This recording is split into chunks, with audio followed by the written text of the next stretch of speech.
கிறிஸ்மஸ்க்கு நியூ இயர்க்கு மட்டும்தான் நம்ம எல்லாருக்கும் கேக் கொடுத்து விஷ் பண்ணுவோம். ஆனால் இந்த வருஷம் கொஞ்சம் டிஃப்ரெண்ட்டாக நம்ம ஒரு சிலருக்கு கேக் கொடுத்து விஷ் பண்ண என்னன்னு தோணுச்சு. உடனே சரி பொங்கல் தீமில் நம்ம ஒரு ப்ரௌனி மேக் பண்ணலான்னு ஸ்டார்ட் பண்ணிட்டேன். இது 1 kg ராகி ப்ரௌனி. இதை 2 பீஸாக கட் பண்ணி எடுத்துக்கிட்டேன். அதுக்கு மேலே டார்க் சாக்லேட்டில் ட்ரிப்பிங் கொடுத்து எடுத்துக்கிறேன். தை பொங்கல்னாலே கரும்பும் பொங்க பானையும் தான் மெயின். அது இல்லாமல் எப்படி? ஸோ அதையும் ரெடி பண்ணி எடுத்துக்கிட்டேன். லெட்டர்ஸ் கட்டர் வச்சு ஹாப்பி பொங்கல்னு கட் பண்ணி எடுத்து நான் ஸ்கூல் படிக்கும் போதெல்லாம் எல்லா கடையிலையும் பொங்கல் வந்துட்டாலே பொங்கல் வாழ்த்துன்னு சொல்லி ஒன்று வைப்பாங்க. அதை வாங்கி தான் ஸ்கூல் ஃப்ரெண்ட்ஸ் ரிலேட்டிவ்ஸ் எல்லாருக்குமே கொடுத்து விஷ் பண்ணுவோம். ஆனால் இப்போ ஃபோன் வந்ததுக்கப்புறம் அது எல்லாமே மறந்து போயிடுச்சுங்க.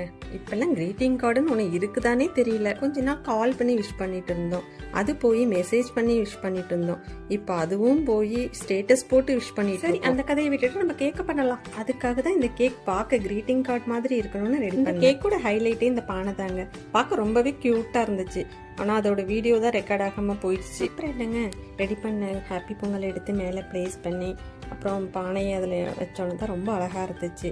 அப்புறம் 2 சைடு கரும்பு வைக்கும்போது இன்னமும் அழகாயிடுச்சு. அதுக்கு மேலேயே ஹாட்டின் கொஞ்சம் ஸ்ப்ரிங்கிள்ஸ்லாம் போட்டு இந்த கேக்கை ஃபினிஷ் பண்ணிட்டேன். ப்ரௌனி பார்க்கவே ரொம்ப அழகாக இருந்துச்சு. அது ப்ரௌனி மாதிரியே இல்லை, பாக்ஸில் போட்டு பார்க்கும்போது கிரீட்டிங் கார்டு மாதிரியே தான் இருந்தது. இந்த ப்ரௌனியில் லைட்டிங் செட் பண்ணால் எப்படி இருக்குன்னு லைட்டிங் செட் பண்ணி பார்த்தேன். லைட் ஆன் பண்ண விட்டு பார்த்தா அதை பார்த்துக்கிட்டே இருக்கலாம் போல இருந்துச்சுங்க. அவ்வளோதாங்க. இந்த பொங்கல் தீம் ப்ரௌனி உங்களுக்கு பிடிச்சிருக்கான்னு சொல்லுங்கள். பிடிச்சிருந்தா லைக் பண்ணி ஷேர் பண்ணுங்கள். சேனலை சப்ஸ்கிரைப் பண்ணிக்கோங்க. என்னோட வீடியோ பார்த்துட்டு இருக்க எல்லாருக்கும் பொங்கல் நல்வாழ்த்துக்கள். எல்லாரும் ஹாப்பியாக பொங்கலை செலிப்ரேட் பண்ணுங்க. தேங்க்ஸ் ஃபார் வாட்சிங்.